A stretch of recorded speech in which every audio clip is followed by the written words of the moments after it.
to harm their economy. You're not allowed to make them unemployed and impoverished. But everything that Israel does in the occupied territories, U.S. taxpayers are paying for. The U.S. gives the financing, it gives the military support. Israel receives as much foreign economic assistance as all the countries combined in the world.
In March 2003, the U.S. government approved $10 billion in aid for Israel.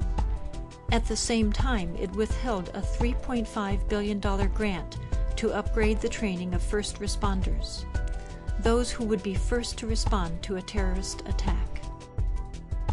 Spent domestically, that $10 billion could buy health care coverage for over 4 million children without proper coverage, or pay for 1.5 million American children to attend Head Start child development programs to prepare them for school, or simply help states offset the costs of one of the worst fiscal crises in half a century.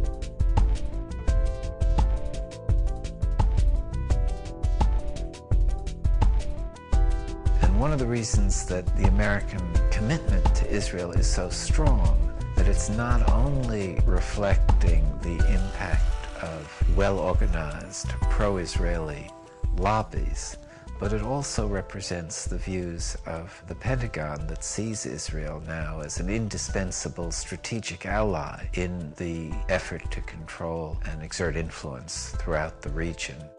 The main concern for the United States, like the world, is the oil-producing regions. And in order to control that, you need a way of doing it.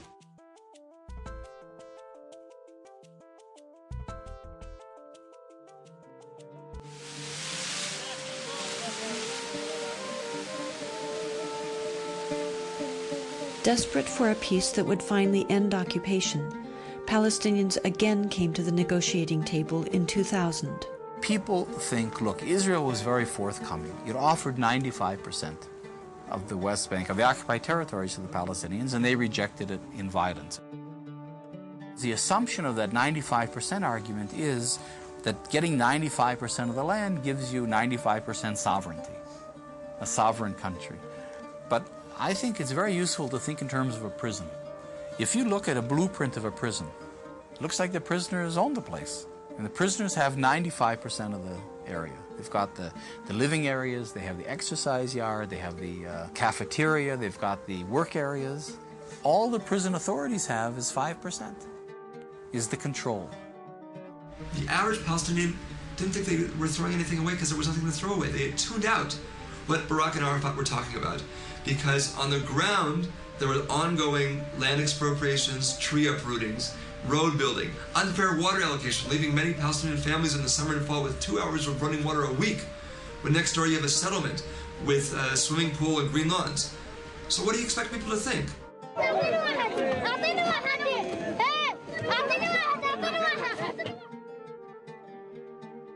And it was that pressure, that sense of being squeezed, that finally exploded in September of 2000 in what became the Second Intifada.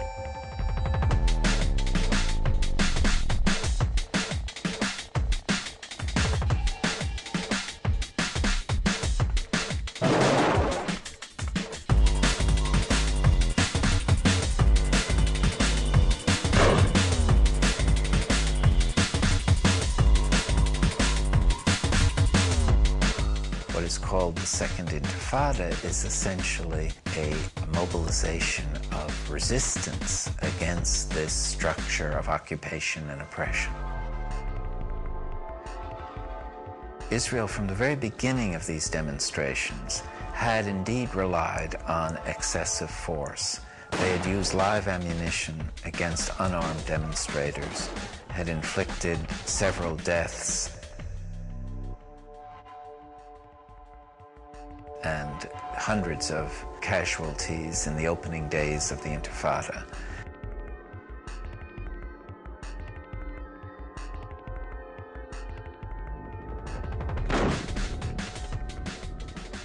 Sometimes the Israelis are speaking about rubber bullets they used. By the way, it's not rubber, it's steel coated with rubber.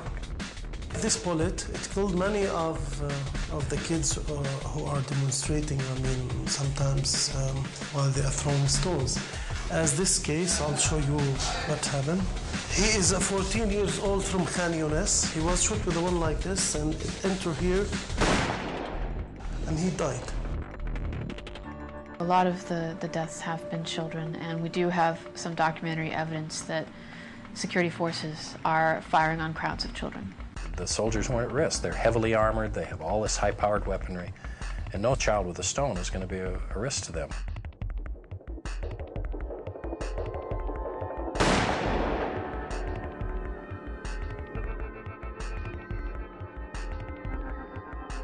Most of the Palestinian abuses involve shooting at settlements, ambushes on settler cars, and obviously the suicide bombings inside Israel. There are some risks to Israeli life.